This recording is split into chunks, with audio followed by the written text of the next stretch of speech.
शची पुरंदराभ्यां नमः। वास्तुमंडलोक्त देवताभ्यो नमः। जय जय। ग्राम देवताभ्यो नमः। क्षेत्र देवताभ्यो नमः।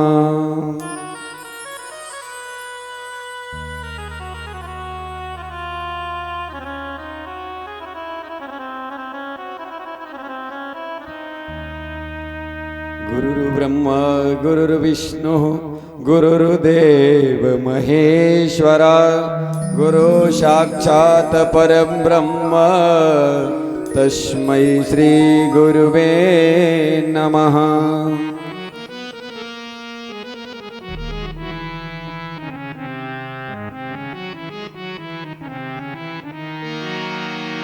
त्वमेव माता च पिता त्वमेव। जय हो। त्वमेव बन्धो च सखा त्वमेव। त्वमेव विद्या द्रविडं त्वमेव। त्वमेव सर्वं मम देव देव। मनोजवं मारुततुल्यवेगं जितेन्द्रियं बुद्धिमतां वरिष्ठं। वातात्मजं वानरयूथमुख्यं श्रीरामदूतं शरणं प्रपद्ये।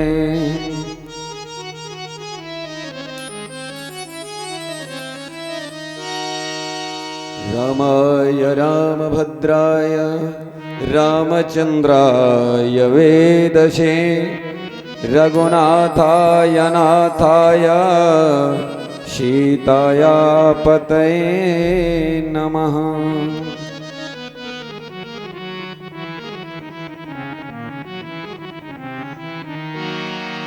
गुरुजी मोइन विचारिए चाहे लाख लोग मिल जाए।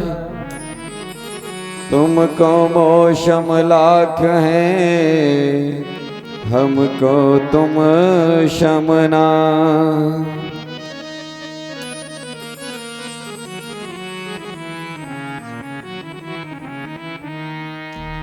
कथा सुनन को आइए तज माया अभिमान।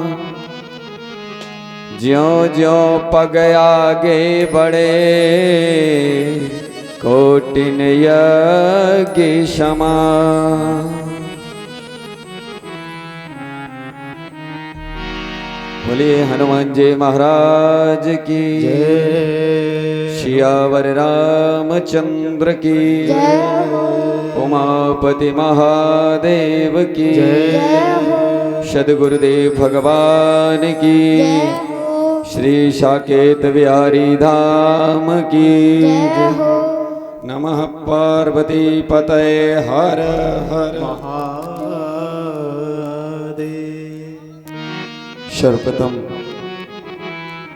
इस आस्था मंच की प्रथम प्रेरणा देने वाले हमारे माता पिता एवं बड़े भाई के चरणों में दंडवत प्रणाम।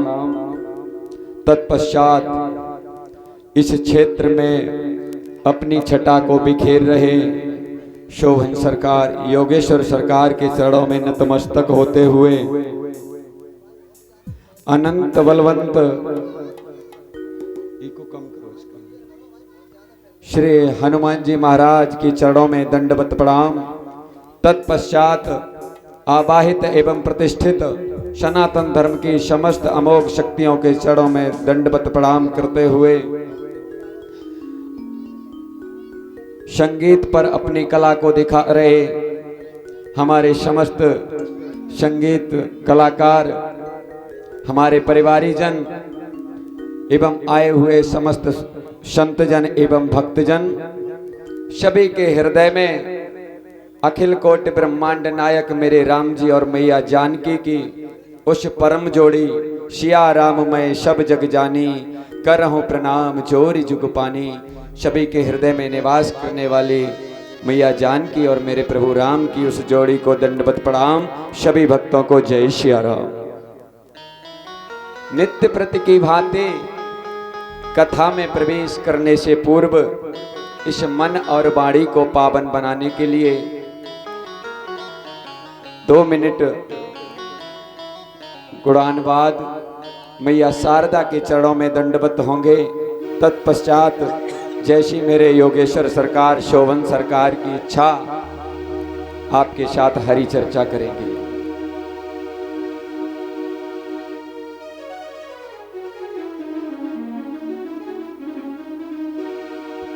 हरि विद्या की देवी तू दानी महान, महिमा तुम्हारा गाए जहान।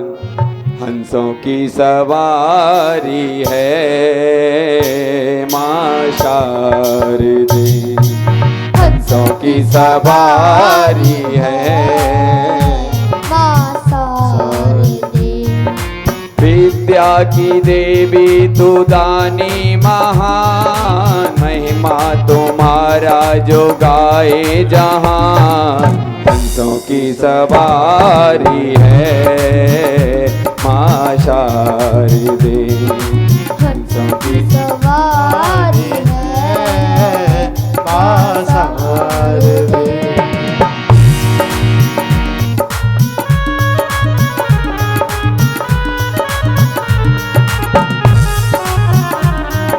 हरि बोल। जय हो।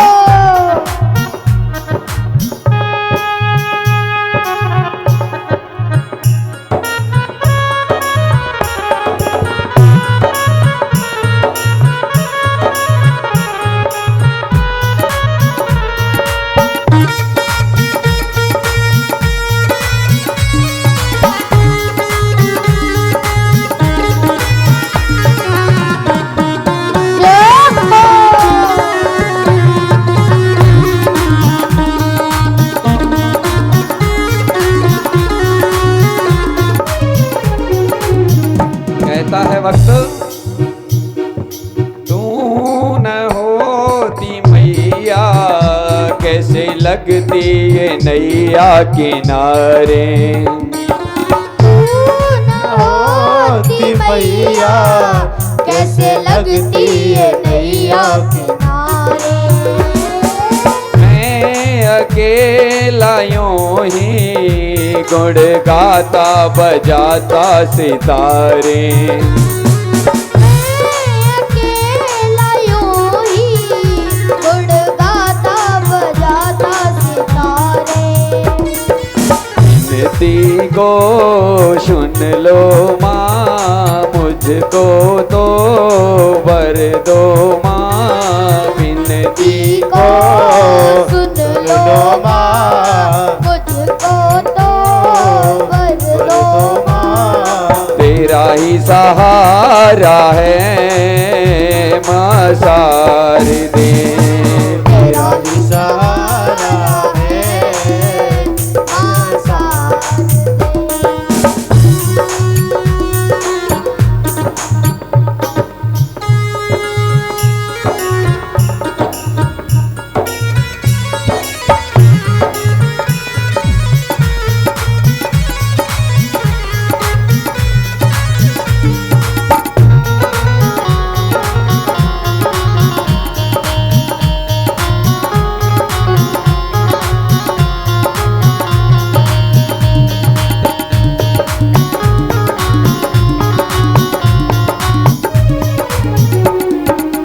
कहता है क्या बताऊं मैया अपने जीवन की सच्ची कहानी। क्या बताऊं मैया अपने जीवन की सच्ची कहानी। है निराशा मन में मैया ऐसी हमारी कहानी। निराशा मन में मैया ऐसी हमारी कहानी।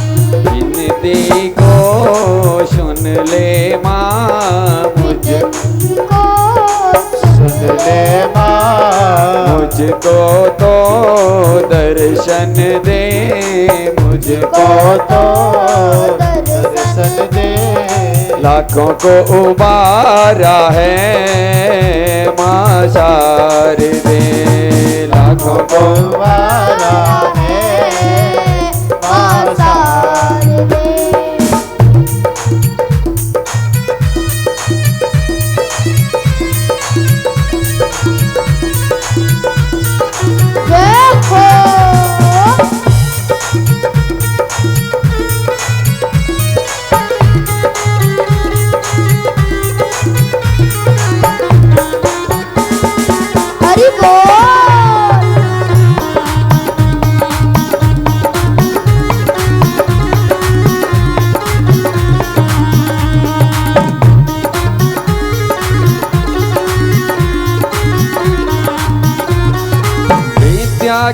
देवी तू दानी महान, महिमा तुम्हारा जो गाए जहां। हंसों की सवारी है माँ शारदे, हंसों की सवारी है माँ शारदे।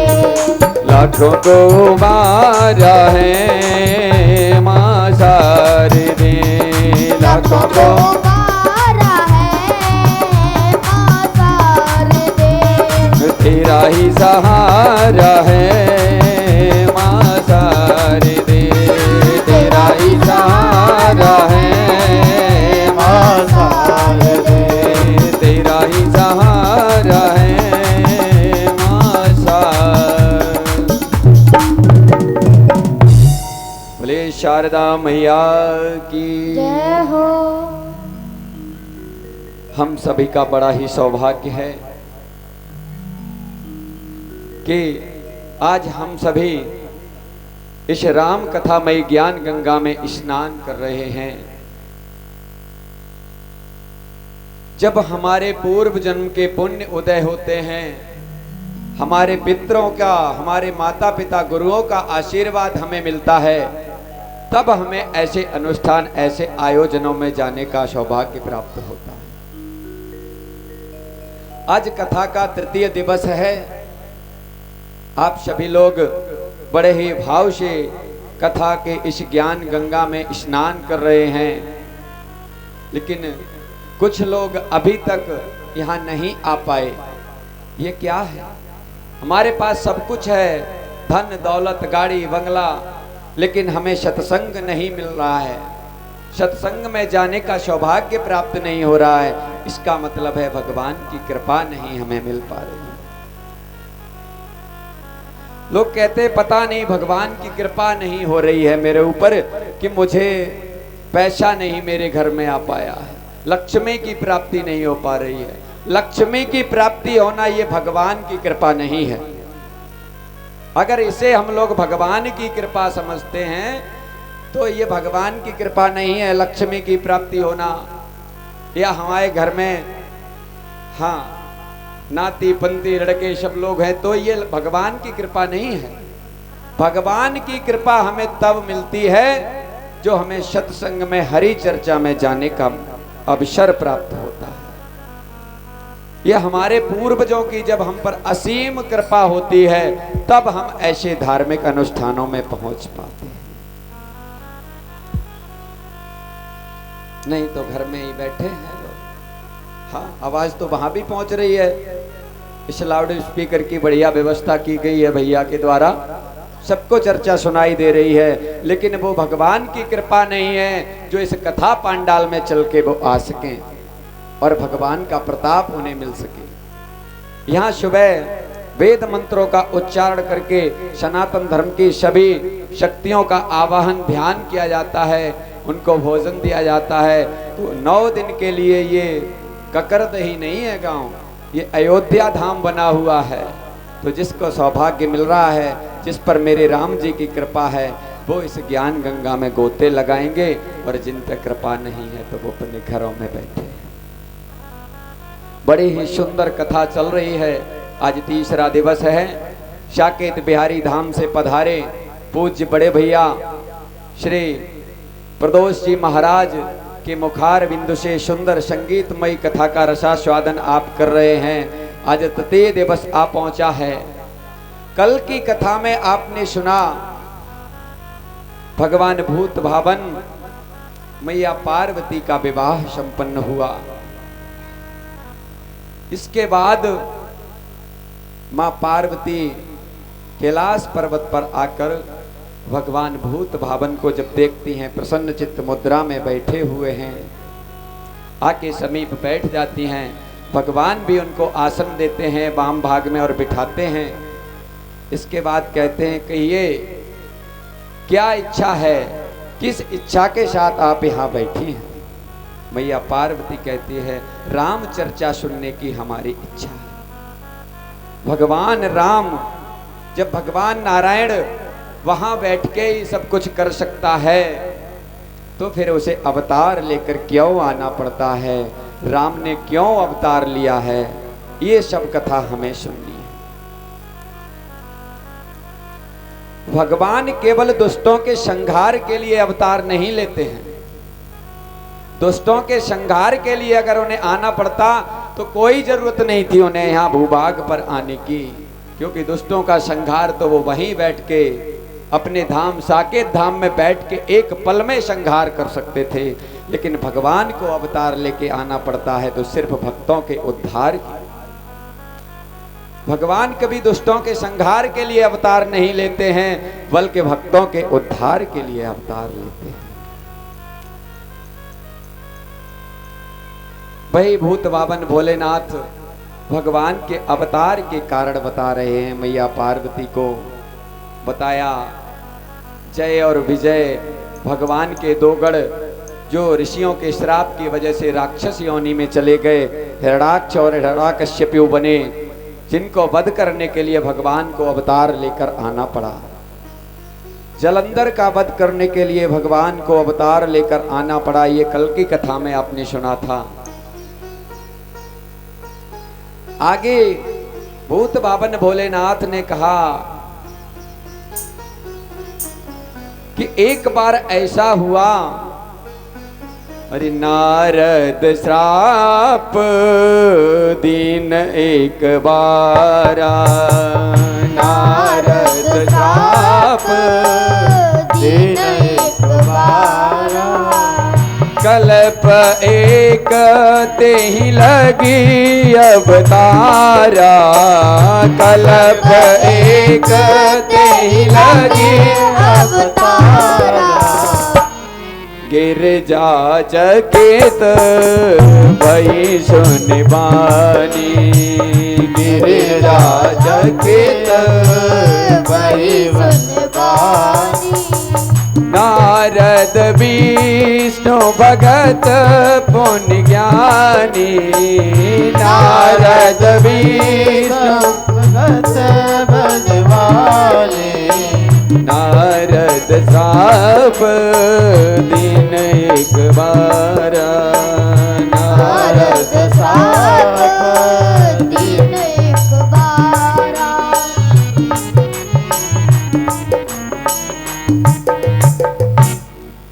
जैसे ही भोले बाबा ने कहा, एक बार भगवान को नारद बाबा ने श्राप दे दिया, इसलिए उन्हें अवतार लेकर भूभाग पर आना पड़ा।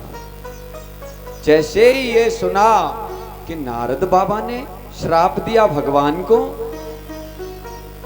देवर्षि नारद तो हमारे गुरु हैं, महान संत हैं, महान ऋषि हैं, फिर उन्होंने भगवान को श्राप क्यों दिया?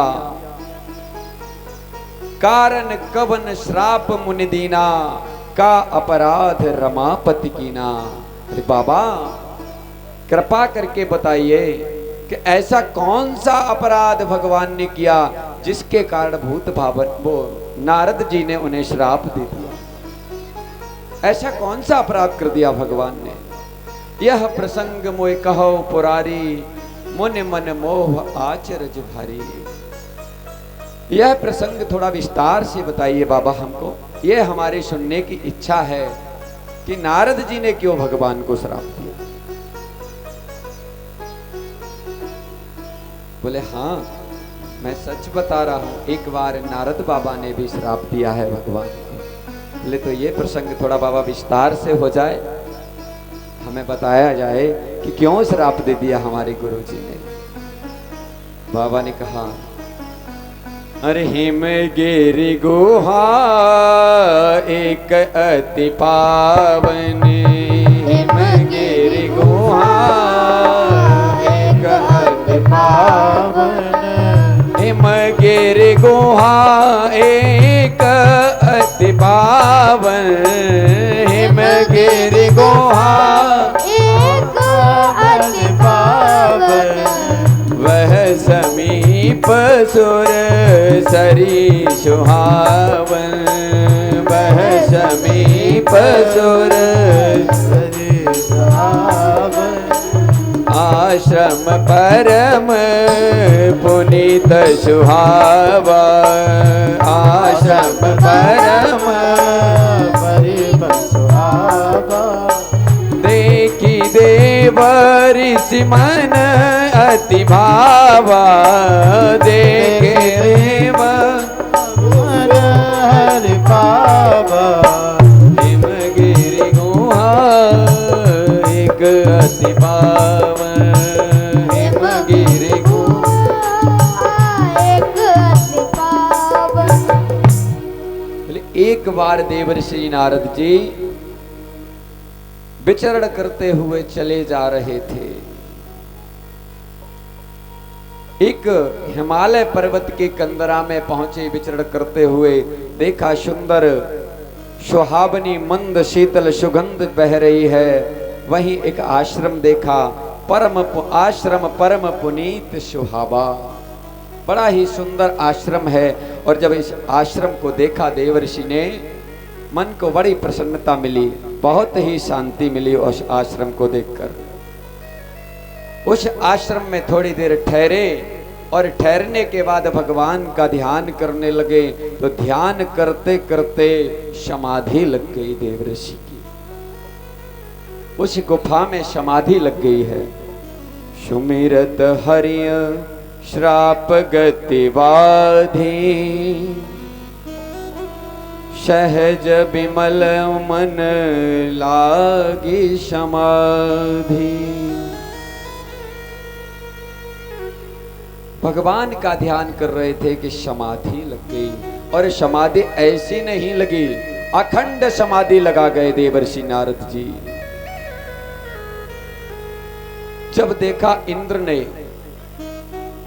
शूरपति इंद्र ने, जब देवराज इंद्र देखता है कि कोई भी ऋषि मुनि तपस्या करता है, कोई भी साधु समाधि लगाते, तो इनको बड़ा डर लगता है देवराज को।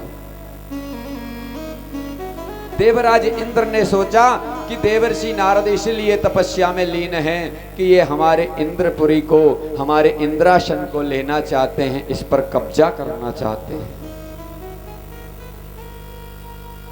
तो कहा, देवराज इंद्र ने सोचा कि इनकी समाधि को डिगाया जाए।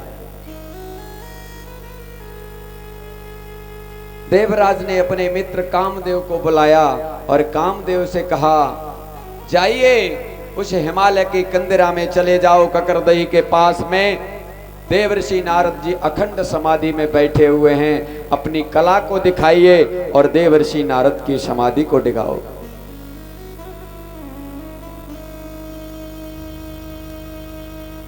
कामदेव गए इंद्र का आदेश मानने के बाद।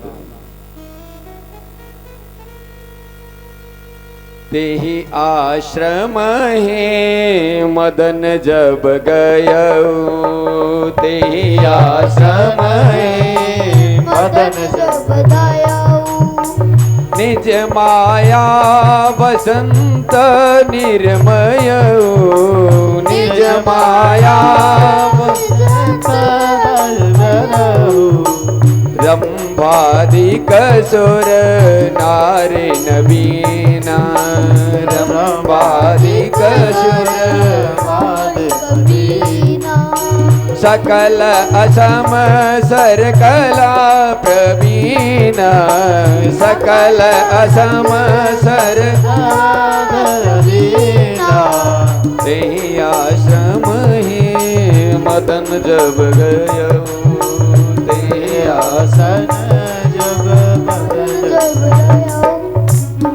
कामदेव पहुंचे देवर्षि नारद के पास में। देवर्षि नारद अपने नारायण नारायण का जाप कर रहे हैं, कोई मतलब नहीं। कामदेव ने अपना एक बाण छोड़ा देवर्षि के ऊपर, कोई फर्क नहीं। कोई ऐसे वैसे साधु थोड़ी ना है नारद जी का, हाँ, देवर्षि हैं। दूसरा बाण छोड़ा, तीसरा बाण छोड़ा, कोई फर्क नहीं पड़ा नारद जी पर उसका। रंभादिक आदि किन्नरियों को लेकर गए थे कामदेव, अपने सभी बाण एक साथ छोड़ दिए कामदेव ने, कोई फर्क नहीं पड़ा नारद जी की उस समाधि पर और नारद जी पर। काम कला कछ मुनहि न व्यापी, निज भय डरेउ मनोभव पापी। जब कामदेव की कोई भी कला नहीं चली, कामदेव को अंदर से डर महसूस होने लगा, कांपने लगे कामदेव। बोले आज तक ऐसा तो हमने कोई देखा ही नहीं कि हमारे एक भी बाण का प्रहार ना हो। हाँ, आजकल के देवर्षि तो हैं, हाँ उनका तो काम आप जान ही रहे हो, तुरंत सवार हो जाता है उन पे काम, एक वाण भी नहीं छोड़ना पड़ता है कामदेव को, मानो उनके साथ ही चलता हो जैसे कामदेव। लेकिन देवर्षि तो धन्य है। अब कामदेव को डर अंदर से महसूस हुआ, कंपन करने लगे, हाथ पांव फूल गए कामदेव के, और डर की वजह से नारद जी के चरणों में नतमस्तक हो जाते हैं। आज कामदेव घुटनों को टेक दिया, मस्तिष्क को रख दिया नारद जी के चरणों में। नारद जी ने देखा क्या हुआ, क्या हो गया, क्यों यहां लेटे हो, क्या कारण है बताओ, क्या चाहते हो? बोले कुछ नहीं बाबा, बस ऐसे ऐसे इंद्र ने मुझे आदेश दिया था। इंद्र समझता है कि आप उसका इंद्रासन छीनना चाहते हो, इसलिए आप तपस्या कर रहे हो। इंद्र ने मुझे भेजा था आपकी समाधि डिगाने के लिए, लेकिन मेरी कोई भी कला आप पर काम नहीं की, इसलिए मैं माफी चाहता हूँ। हमसे भूल हो गई, हमसे अपराध हो गया। नाय चरण शिर आयशु पाई, गयो मदन तब सहत सहाई।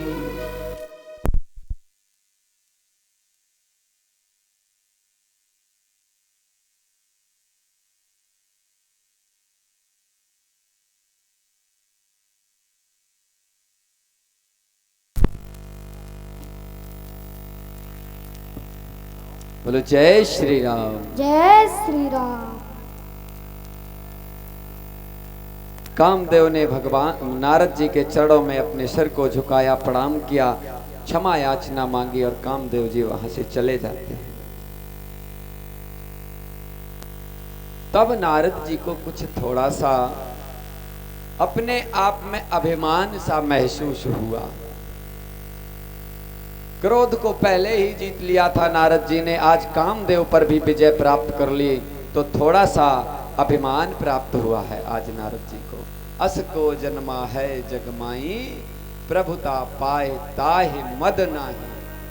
हाँ, जब कुछ थोड़ा सा हमें मिल जाता है, थोड़ा सा पैसा हो जाए, नई बाइक भले ही खरीद लाएं, तब भी थोड़ा सा अभिमान होता है। सोशल मीडिया पे फोटो 8 दिन तक डालते हैं हम कि सब लोग देख लें, देखो हम नई गाड़ी लाए हैं आज। हाँ, और कहीं 4 व्हीलर ले आए तो 2-4 महीने फोटो पड़ते हैं फिर फेसबुक और व्हाट्सएप पे, बोले देखो हम नई कार लाए। हाँ, तो आज कामदेव ने जब नारद जी ने कामदेव और क्रोध दोनों को जीत लिया, तो थोड़ा सा अभिमान हुआ। बोले हमने काम और क्रोध दोनों को जीत लिया, इसका मतलब है कि इस चराचर में हम नंबर 1 के संत हो गए हैं। अब हमें नंबर 1 का ग्रेड मिलना चाहिए, प्रमाण पत्र मिलना चाहिए। चल दिए नारद जी वहां से उठे, भूत भावन भोलेनाथ के पास पहुंचे, प्रणाम किया। भोले बाबा ने कहा देवर्षि आओ बैठो, बिठाया, हाल चाल पूछा।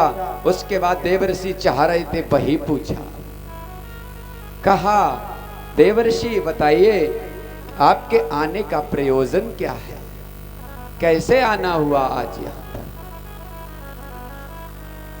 हाँ, तो नारद जी तो ये चाह ही रहे थे कि हमें भोले बाबा कैसे ही पूछें कि हम यहाँ क्यों आए, फिर हम अपनी बात बता पाए। कहने लगे नारद जी, बोले बाबा कुछ नहीं, बस आपका आशीर्वाद ऐसा हुआ कि हम चले गए इधर हिमालय की कंदराओं में, ककरदई से और आगे पहुंचे, एक आश्रम देखा, बढ़िया शोभन सरकार का आश्रम बना हुआ था, वहीं समाधि लग गई। और समाधि ऐसी नहीं लगी बाबा, ऐसी समाधि लगी कि कामदेव आया और उसने सारे बाण एक साथ छोड़े, लेकिन हमारी समाधि को डिगा नहीं पाया। अरे बोले हाँ, और हमने क्रोध को तो पहले ही जीत लिया था और आज काम को भी जीत लिया है बाबा। बोले हाँ, ये तो बहुत अच्छा है, तब तो आप नंबर 1 के संत हो गए। बोले हाँ हो तो गए, लेकिन ये घोषणा करवाओ अब सबको पता होना चाहिए, हमें एक मार्कशीट मिलनी चाहिए, इसका प्रमाण पत्र हमारे पास तो हो कि हम नंबर 1 के संत हैं। भोले बाबा मुस्कुराए, बोले देवर्षि हाँ अच्छी बात है, आपने काम क्रोध दोनों को जीत लिया है, आप 1 नंबर के संत हैं, लेकिन ये सर्टिफिकेट देना, प्रमाण पत्र देना मेरा काम नहीं है भाई। ये तो वहीं जाइए, अपने पिताजी के पास चले जाओ, ब्रह्मा जी के पास, या फिर नारायण भगवान दे पाए। ये मेरा काम नहीं है, मैं तो बस राम चर्चा में मस्त रहता हूँ, मुझे इन झंझटों में नहीं पड़ना है। नारद जी ने कहा लगता है इनको भी थोड़ा खराब लग रहा है, हमने कामदेव पे विजय प्राप्त की है तो भोले बाबा को भी इसमें ईर्ष्या हो रही है, जलन हो रही है। बोले ठीक है, तो फिर हम वहीं जाते हैं। आज चल दिए नारद जी, पहुंचे ब्रह्मा बाबा के पास। ब्रह्मा बाबा ने कहा कहिए पुत्र कैसे आगमन हुआ, क्या प्रयोजन है? बोले कुछ नहीं पिताजी, बस ऐसे ही मैं चला गया इधर टहलते हुए, भ्रमण करते हुए, तो एक बार समाधि लग गई, और ऐसी अखंड समाधि लगी कि कामदेव आया और उसने अपने सभी बाण एक साथ मेरे ऊपर छोड़े, लेकिन मेरी समाधि को डिगा नहीं पाया। ये अच्छा, ब्रह्मा बाबा समझ गए कि नारद जी को अभिमान होने लगा है? इनके दिमाग में गुनगुना गुनगुना कुछ चल रहा है। हाँ। बोले ठीक है, अच्छा काम है, ये तो सही किया तुम। बोले सही नहीं किया, ऐसे काम नहीं चलेगा, हमें प्रमाण पत्र दिलवाओ, घोषणा करवाओ ये कि हम नंबर 1 के संत हैं, तब काम चलेगा। हमने काम और क्रोध दोनों को जीत लिया है। ब्रह्मा बाबा ने कहा ये प्रमाण पत्र देने का काम मेरे पास थोड़ी ना है, हाँ ये तो चीफ मिनिस्टर का काम होता है, किसको कौन सा विभाग देना है। मैं उस मंत्रिमंडल में शामिल हूं, मानता हूं, लेकिन ये काम तो मुख्यमंत्री का ही है कि किसको क्या देंगे। तो मुख्यमंत्री तो वही है, नारायण भगवान, वहीं जाओ।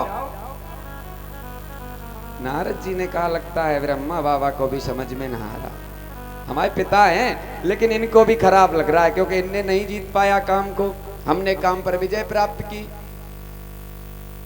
तो इनको भी ईर्ष्या हो रही है हमसे। उठे वहां से नारद जी और चल दिए। बोले चलो तो फिर वहीं चलते हैं, यहाँ बैठ के समय भी ना व्यतीत करना फालतू में, है क्यों अपना टाइम बर्बाद करें यहाँ बैठ के। चल दिए आज क्षीर सिंधु गबने, यानी कि क्षीर सागर की तरफ चल दिए। क्षीर सिंधु गबने मुनिनाथा, जहां बसे श्रीनिवास श्रुति माथा। नारायण भगवान के समीप चल दिए आज देवर्षि नारद जी। पहुंचे, जब पहुंचे नारायण भगवान ने देखा, तो अंतर्यामी है, उनको पहले से ही पता है कि नारद को अभिमान हो गया है, तो उन्होंने कहा थोड़ा सा और बढ़ाओ इनका अभिमान। आज नारायण भगवान ने खड़े होकर प्रणाम किया है देवर्षि को, बोला देवर्षि प्रणाम, आइए बैठो, अपने बराबर में बिठाया है सिंहासन। नारद जी ने कहा हाँ देखो इनने समझी बात, वो दोनों लोग तो समझ ही ना पाए, इन्होंने समझा कि हमें कुछ मिलना चाहिए। अभी तक ये प्रणाम ना करते थे, अभी तक मैं इनसे करता था, आज ये खुद प्रणाम कर रहे हैं, इसका मतलब इनकी समझ में आ रहा है, ये मुझे सम्मान दे रहे हैं। बिठाने के बाद में देवर्षि के हाल चाल पूछे हैं नारायण भगवान ने। उसके बाद पूछा कहिए देवर्षि कोई खास काम था क्या आने का? और इसका तो इंतजार ही था देवर्षि को कि कब पूछे नारायण भगवान कि हम क्यों आए। देवर्षि कहने लगे कुछ नहीं प्रभु, बस एक बार मैं चला गया भ्रमण करते हुए, एक गुफा मिली, गुफा में सुंदर आश्रम था, उस आश्रम में मैं बैठ गया और हरि चर्चा करते करते समाधि लग गई, और ऐसी अखंड समाधि लगी कि कामदेव आया, उसने अपनी सभी कलाओं को दिखाया, सभी बाण अपने एक साथ छोड़े, लेकिन हम पर उसका कोई फर्क नहीं पड़ा, उसका कोई प्रभाव नहीं हुआ। बोले अच्छा ये तो बहुत अच्छी बात है देवर्षि।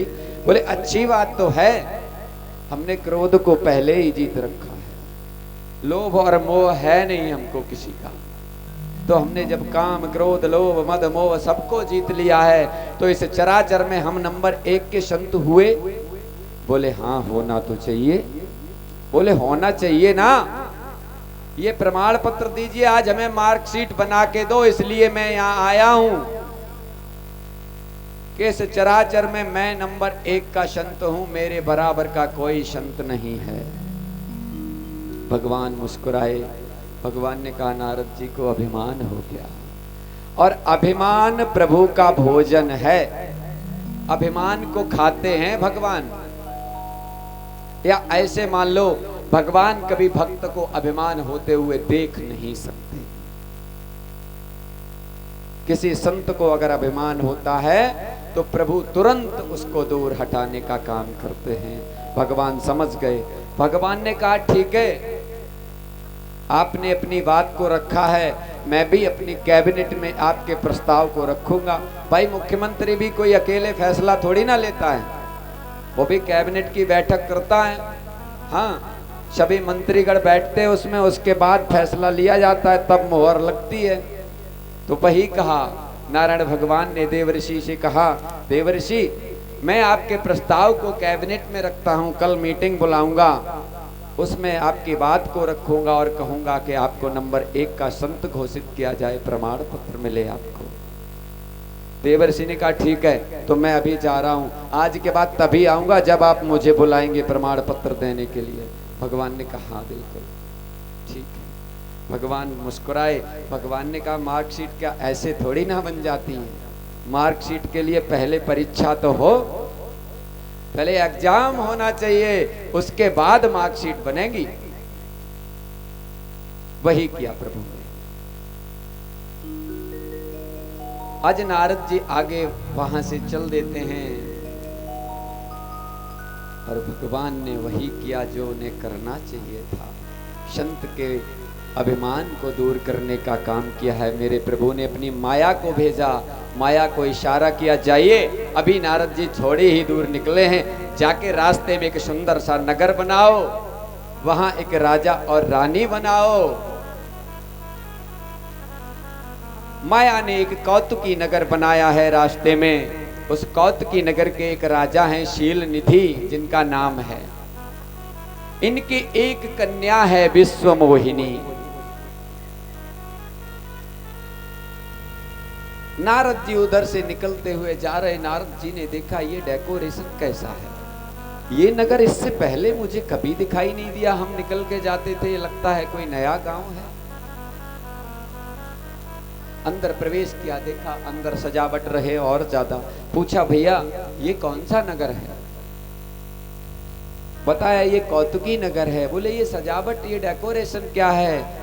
बोले यहाँ के हमारे जो राजा हैं शील निधि, इनकी एक कन्या है विश्व मोहिनी, 2 दिन बाद उसका स्वयंवर है, इसलिए ये काम डेकोरेशन का चल रहा है। नारद जी ने कहा जब नगर में आ गए हो तो यहाँ के राजा से भी मिल लिया जाए। आज नारद जी राजभवन में गए। राजा को जैसे ही पता लगा कि देवर्षि आए हुए हैं, तुरंत राजा ने उठ के देवर्षि का आदर सम्मान किया और उनको सिंहासन पर बिठाया, पैर धुले, चरणोदक लिया और उस चरणोदक से अपने घर में सिंचन किया और उनको बिठाया, जलपान कराया। जलपान कराने के बाद अपनी कन्या को बुलाया है। आज राजा ने उनके सामने कन्या को बुलाया और कहा देवर्षि ये हमारी कन्या है, इसका स्वयंवर है 2 दिन बाद, इसकी हस्त रेखाएं देख के आप बताएं इसका जो पति होगा वो कैसा होगा। आज नारद जी ने जैसे ही अपनी नजर को उस कन्या की तरफ घुमाया, अपलक हो गए देवर्षि। एक टक देखते रह गए उसके चेहरे की तरफ, नजर ही नहीं हट रही है। तेरे चेहरे से नजर नहीं हटती, नजारे हम क्या देखें। ये हाल है आज नारद जी का। राजा ने देखा, राजा ने कहा बाबा, हिलाया थोड़ा सा, बाबा हाँ क्या हुआ? बाबा ने कहा कुछ नहीं। बोले हमने इसकी हस्तरेखाएं देखने को कहा है। बोले हाँ वही मैं देख रहा हूं, इसकी मस्तिष्क की रेखाएं देख रहा था। क्या लिखा है इन रेखाओं में बताओ? उस कन्या की रेखाओं में लिखा था, जो तीनों लोकों का स्वामी होगा, जो युद्ध में पराजित नहीं होगा, जो अजिर और अमर होगा, वो इस कन्या का पति होगा, वो इस कन्या का भरतार होगा। लेकिन भगवान की माया, नारद जी को ये उल्टा दिखाई दे रहा है। आज नारद जी को दिखाई दे रहा है कि जो इस कन्या के साथ विवाह करेगा वो अमर हो जाएगा, वो तीनों लोगों का स्वामी हो जाएगा, उसको कोई युद्ध में पराजित नहीं कर पाएगा। ठीक उल्टा दिख रहा है नारद जी को, क्योंकि भगवान की माया, और माया से तो कोई नहीं बच पाया। और जैसे ही देवर्षि ने ये देखा कि इस कन्या के साथ जिसका विवाह हो जाएगा वो तीनों लोगों का स्वामी, बोले फिर हमें उस शील्ड की क्या जरूरत रह जाएगी अगर मेरा विवाह इस कन्या से हो जाए। अभी कामदेव को जीते कितनी देर हुई है? 10 मिनट 15 मिनट ही हुए थे, 1 घंटा हो गया होगा। नारायण भगवान के पास घूम के आए, लेकिन माया के चक्कर में आज फंस गए नारद जी। अब नारद जी भूल गए कि हम यहाँ क्या करने आए हैं। अब नारद जी को ये लगा कि कैसे भी इस कन्या के साथ मेरा विवाह हो जाए, बस मैं तीनों लोगों का स्वामी बन जाऊंगा। और नारद जी वहां से निकले, राजा को समझाया हस्तरेखाएं देखकर, और वहां से जल्दी से चल दिए। आज नारद जी आगे बढ़े, और आगे बढ़ के देखा, बोले अगर नारायण के पास जाएंगे तो हमें बहुत समय लग जाएगा, लौट नहीं पाएंगे, तब तक स्वयंवर हो जाएगा। नारायण को यहीं बुलाया जाए। और बुलाने लगे, श्रीमन नारायण नारायण नारायण, श्रीमन नारायण नारायण नारायण, आओ नारायण नारायण नारायण, आओ नारायण नारायण नारायण, लक्ष्मी नारायण नारायण नारायण, लक्ष्मी नारायण नारायण नारायण, श्रीमन नारायण नारायण नारायण, श्रीमन नारायण नारायण नारायण। और जैसे ही नारद जी ने नारायण भगवान को पुकारा, नारायण भगवान प्रकट हो गए। कहिए देवर्षि, अभी तो आप हमारे पास से आए थे, इतनी जल्दी क्या जरूरत पड़ गई आपको बुलाने की? क्या काम पड़ गया बताओ? देवर्षि ने कहा, कुछ नहीं प्रभु, आप हमें 1 घंटे के लिए अपना ये चेहरा दे दो, ये रूप दे दो आप मुझे अपना। बोले क्यों? बोले आपका रूप हमें मिल जाए तो हमारा विवाह हो जाए उस कन्या के साथ, क्योंकि आप जितना सुंदर कोई नहीं है। भगवान ने विचार किया, अच्छा रूप हम अपना दे दें, विवाह तुम करो, हैं? ऐसा नहीं हो सकता। और यह कहते कहते नारद जी के मुंह से एक बात और निकल गई, अरे जेहि विधि होए नाथ हित मोरा, जेहि विधि होए नाथ हित मोरा, करहूं सुबेगी दास मैं तोरा, करहूं सुबेगी दास मैं तोरा, जेहि विधि होए नाथ हित मोरा, जेहि विधि होए नाथ हित मोरा। और जैसे ही नारद जी ने कहा, जेहि विधि होए नाथ हित मोरा, करो सुबेग दास मैं तोरा, भगवान ने कहा हाँ ये बात सही है, मैं वही करूंगा जिसमें तुम्हारा हित होगा, और हित ही नहीं होगा जिसमें तुम्हारा परम हित होगा, हम वो करेंगे। कह दिया, जे विधि हुई है परम हित, नारद सुनहु तुम्हार, सोई हम करो न आन कछु, वचन नम्र सा हमार। भगवान ने कहा, जिस प्रकार नारद जी तुम्हारा हित होगा मैं वही करूंगा, जाइए। आज नारद जी वहां से चल दिए। नारद जी समझ रहे हैं कि भगवान ने हमें सुंदर बना दिया, लेकिन भगवान ने उन्हें सुंदर नहीं बनाया है, एक भयंकर बंदर बनाया है। हाँ, बंदर का रूप दे दिया भगवान ने, और एक और काम किया, वो बंदर का रूप बाकी किसी को दिखाई नहीं दे रहा है। सब लोगों को तो वो नारद जी ही दिख रहे हैं, लेकिन नारद जी वहां बैठे हैं जाके जहां कन्या आने वाली थी। वो कन्या आई आगे तो उसको दिखाई दे रहा है कि ये कोई बंदर बैठा। साथ में वहां भोले बाबा के दो गढ़ और बैठे थे, उनको भी दिखाई दे रहा था कि ये नारद जी बंदर बने बैठे हैं। बाकी सब बाबा को देखकर प्रणाम कर रहे थे, सबको बाबा दिखाई दे रहे। जब सब प्रणाम कर रहे थे तो नारद जी को ऐसा लगा कि भगवान ने मुझे बहुत सुंदर बनाया है लगता है, तभी ये सब मुझे प्रणाम कर रहे हैं। हाँ, और नारद जी सबसे आगे वाली सीट पर जाके बैठ गए और इंतजार करने लगे कि कब जयमाल पड़े। इंतजार कर रहे थे। कन्या आई, जैसे ही बंदर को सामने देखा कन्या लौट गई, दूसरे रास्ते से आई। नारद जी उचक उचक कर देख रहे थे। नारद जी ने पीछे मुड़कर देखा, तब तक मेरे प्रभु आए दूसरे वाले दरवाजे से। अरे धरे नृपतन तहाँ गयो कृपाला, धरे नृपतन कुंवरे हर्ष मेले जय माला, कुंवरे हर्ष दुल्हन ले गए लक्ष्य निवासा, दुल्हन ले गए नृप समाज सब भयउ निराशा, नृप समाज सब भयउ निराशा, दुल्हन ले गए लक्ष्य निवास। नारद जी इंतजार करते रहे, तब तक दूसरे दरवाजे से नारायण भगवान आए और उधर से वो विश्व मोहिनी कन्या आई है, और वो विश्व मोहिनी है और वो विश्व का मोहन है नारायण।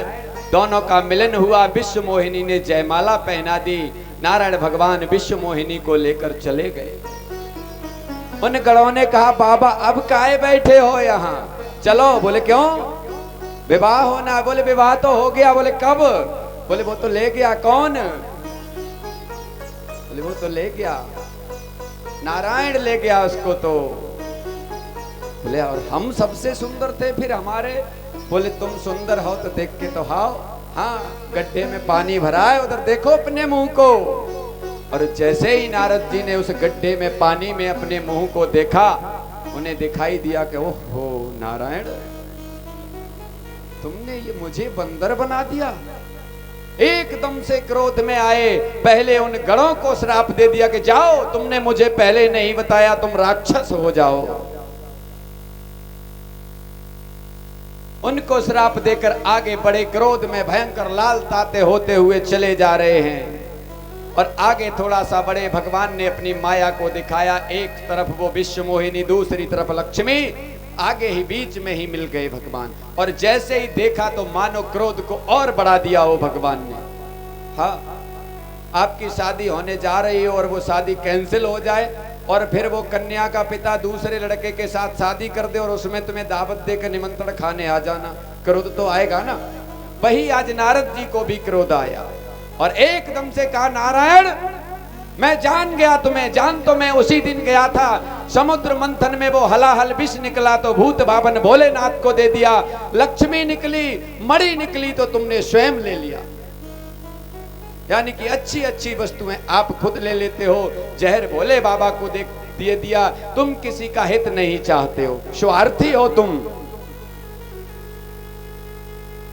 किसी की संपत्ति को नहीं देख सकते हो, ईर्ष्या और कपट करते हो तुम। परम स्वतंत्र न सिर पर कोई, भाव मन करो तुम सोही। तुम स्वतंत्र हो, तीनों लोकों के स्वामी हो, इसलिए तुम्हें जो अच्छा लगता है वो करते हो। तो मैं तुम्हें श्राप देता हूं कि तुम्हें भी इस भूभाग पर मनुष्य का अवतार, मानव का अवतार लेकर आना पड़ेगा। और जिस लक्ष्मी के चक्कर में, जिस माया के चक्कर में, विश्व मोहिनी के चक्कर में मैं आज क्रोधित हूं, मैं पागल हुआ हूं, ऐसे ही तुम्हें पागल होके बन बन भटकना पड़ेगा अपनी पत्नी के वियोग में। और कह दिया कि तुमने मुझे बंदर का रूप दिया है तो वही बंदर भालू तुम्हारी तब मदद करेंगे और कोई तुम्हारी मदद करने वाला नहीं होगा।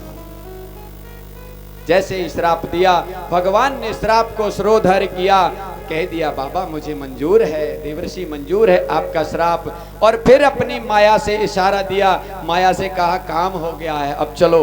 और माया को इशारा दिया, जैसे ही धीरे धीरे विश्व मोहिनी और लक्ष्मी एक ही में समाहित हो गई।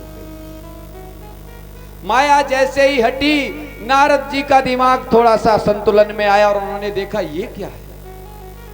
भगवान ने कहा यही तो है, अभी तुम शील्ड मांग रहे थे, कामदेव को जीत लिया था। जैसे ही नारद जी के समझ में आया, विनय करने लगे, विनती करने लगे, मेरा श्राप मिथ्या हो जाए, मैंने ये क्या कर दिया, पाप कर दिया। भगवान ने कहा ऐसा नहीं होता है, मोर वचन चाहे पड़ जाए फीका, संत वचन पत्थर की लिखा। अब तो तुम्हारा श्राप मुझे मंजूर है। नारद जी ने कहा मेरे मन को शांति नहीं मिलेगी, अब अकुलाहट हो रही है। बोले जाइए भगवान भूत भावन का स्मरण करो, आपके मन को शांति मिलेगी। देवी पार्वती यह कारण रहा, नारद जी ने भगवान को श्राप दिया, जिसकी वजह से भगवान को अवतार लेकर भूभाग पर आना पड़ा। ऐसे कई कारण हैं जिसके कारण भगवान को इस भूभाग पर जन्म लेकर आना पड़ता है। आगे के सभी कारण बड़े भैया साकेत बिहारी धाम से पधारे श्री प्रदोष जी महाराज मंचासीन होने जा रहे हैं। बड़े ही मधुर वाणी में संगीतमयी राम कथा आपको सुनाएंगे। राम जी का प्राकट्य होगा और इससे पहले उस दुष्ट रावण का प्राकट्य होगा। ये सभी कथाएं आपको सुनने को मिलेंगी। ये चमक ये दमक फूलवन में महक, ये चमक ये दमक फूलवन में महक, सब कुछ सरकार